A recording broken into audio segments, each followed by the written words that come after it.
Hello everyone, and welcome back to another Pints with Jack Skype session. Once again, we have Joseph Pearce back to talk about his many books about Lewis and Tolkien. But since we've entered Tolkien Month now, we're going to specifically focus on the Professor.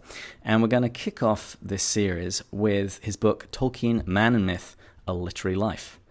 Just a reminder, if you didn't see the previous video or have forgotten already, Joseph Pearce is Director of Book Publishing at the Augustine Institute, and he's the editor of the St. Austin Review. He's series editor for the Ignatius Critical Editions, and he's been on this podcast before, and his website is jpearce.co. And of the many books that he has written one about the Professor. Joseph, welcome back. It's good to be back. So tell us about this book. So you have several books covering Tolkien and his materials. What's this one about? Yeah, well, the two others that we'll be discussing in subsequent podcasts were written much later after I moved to the States. Tolkien, Man and Myth actually was an early book I wrote during that brief period of 5 years in England when I was a full-time writer. It was written basically because I was annoyed at the response of the media to the Lord of the Rings triumphing in a number of opinion polls as the greatest work of the century, of the 20th century, because this was, of course, getting towards this, the 1990s, getting towards the end of the century. What was the greatest work of the 20th century? And Tolkien's Lord of the Rings won in several polls, and in one poll, the greatest book of all time. And this basically caused apoplectic fits on the part of most of the many so-called critics in the media. So I most of it was really juvenile, comments. Oh, that's just for teenage boys, and so not even trying. It was quite clear that none of these critics, in their dismissive contempt for Tolkien's book, had actually read it. Mm-hmm. It was all a prejudice based upon what they think it's about, and no desire to actually get their hands dirty. Well, that's fine. Then shut up, right? If you don't know anything about it, don't comment. So really, as an act of healthy reaction, I wrote my book Tolkien, Man and Myth to show that the Lord of the Rings was, as Tolkien said, a fundamentally religious and Catholic work, and it works on levels that go much deeper, further up and further in than the critics realized, and that was the purpose of the book. Wonderful. And how do you actually approach it in the book itself? How do you make that argument across the chapters? Well, actually, it's a bit of a fusion, if that's the right word, because at that time I was making my reputation for writing literary biographies.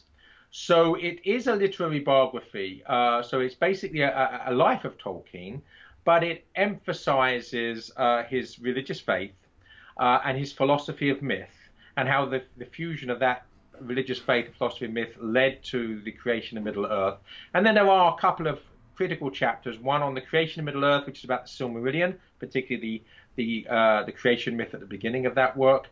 And then there's another chapter on the Lord of the Rings. So there's a couple of, should we say, literary critical, 2 chapters literary criticism embedded within what is otherwise really a biography.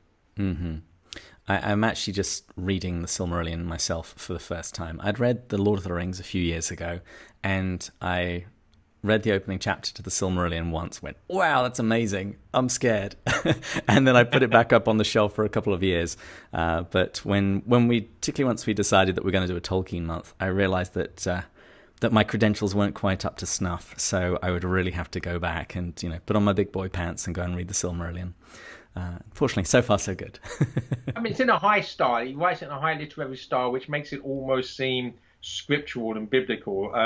So it's not light reading, but the gravitas is marvelous, as indeed reading the Bible is marvelous. So we have to take it, I think, on slowly and with the seriousness that it demands and commands, and that way we get the most out of it.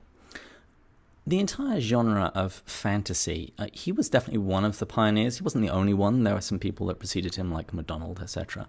But why was there this resistance to fantasy literature for so long? Well, Tolkien addresses this in his famous lecture on fairy stories. Basically, the dominant philosophy of his age, as indeed it's the dominant philosophy of ours, is philosophical materialism. So from a philosophically materialist perspective, fantasy is an escapism in a bad sense of the word. You're escaping from reality. And Tolkien responded to that by saying, actually, materialism is a prison where it basically refuses us to accept any metaphysics. The freedom, as Evelyn Waugh says, the most succinct definition of atheism I've ever read was in Evelyn Waugh's novel Brideshead Revisited, when the protagonist, Charles Ryder, says, henceforth, he's going to turn his back on religion. Henceforth, I'm going to believe in three dimensions perceived through my five senses.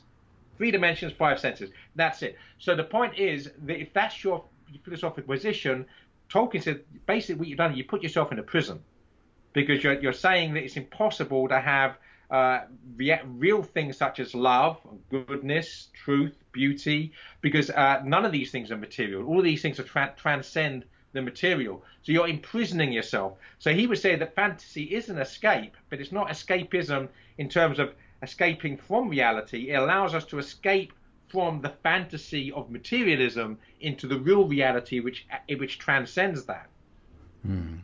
I've just actually been reading Mythopoeia for the first time, and there's definitely very similar sorts of ideas that are squirreled away in there as well. Yeah, it's one of my favorite poems ever written. There's so much in every line that's really deep and can lead us into contemplation, meditation about the meaning of life, our relationship with beauty, our relationship with God, our relationship with our own creative gifts. This is Tolkien at his best. I mean, we don't normally think of Tolkien as a poet. I mean, some of the poems in Lord of the Rings are okay, but they're not, for the most part, great poetry. But Mythopoeia, I think, is definitely great poetry. Well, let's talk about the poetry then, because I remember the first time I was exposed to Tolkien, it was The Hobbit, and there's definitely some songs and poetry in there. But it's kind of like that gets turned up to 11 in Lord of the Rings, particularly when you get anywhere near elves. You say that you don't think his poetry is always the best. What do you think is it about it that is lacking?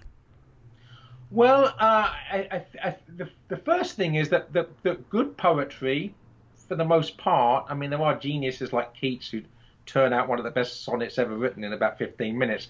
But generally speaking, poetry takes time. And if someone's in the middle of writing an epic prose narrative, which the Lord of the Rings is, I don't necessarily think they take the foot off the brake enough when they get to writing a poem to actually bring the poem itself to full fruition. Mm-hmm. So and there are exceptions. I think generally speaking, the Elven verse is of a higher sort, not just in terms of theme, but in terms of quality. And of course, some of the Hobbit songs are not meant to be anything but folk songs, right? So we shouldn't really be looking at them from the perspective of the high criticism.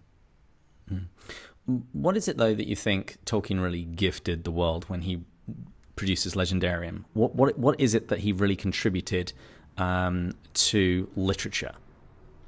Well, the first thing is that we're told basically by Christ himself, by God himself, that the greatest truths are revealed through narrative, through story. So history is his story. Basically, it's the way that God reveals himself to us through history. And then through the incarnation, when he enters history, and the greatest story ever told is the life, death, and resurrection of Jesus Christ. And then within that story, Christ teaches us some of the most important lessons about who we are and where we fit into things in the cosmos in parables. So the point is that narrative prose, narrative fiction, if you like, is a great way of showing us the truth. And mythos in Greek originally meant story, but actually implicit within that was not just story, but truth. In other words, true story. That it's through story that we get to truth. Tolkien understood that, and I think that we can actually see the Lord of the Rings parabolically. It's not a crude allegory. So we could say, if you want, you should not say it allegorically, but parabolically. That basically the story is itself a parable which teaches us so much about who we are, where we fit into the wider cosmos, our relationship with our neighbor, and our relationship with our God. Yeah. Yeah, I like that. I like that a lot. Once again, to wrap things up, would you mind telling people where they should buy the book? We learnt last time. Try and look for places other than Amazon. So who's the publisher this time? Yeah, Tolkien Man and Myth was published by Ignatius Press, so ignatius.com, and you'll find it there. And your website is? jpearce.co. Check out what I'm up to by going to that site. Wonderful stuff. Well, everyone, please join us again next week when we're this time going to be taking a look at Bilbo's journey, discovering the hidden meaning of The Hobbit. Cheers.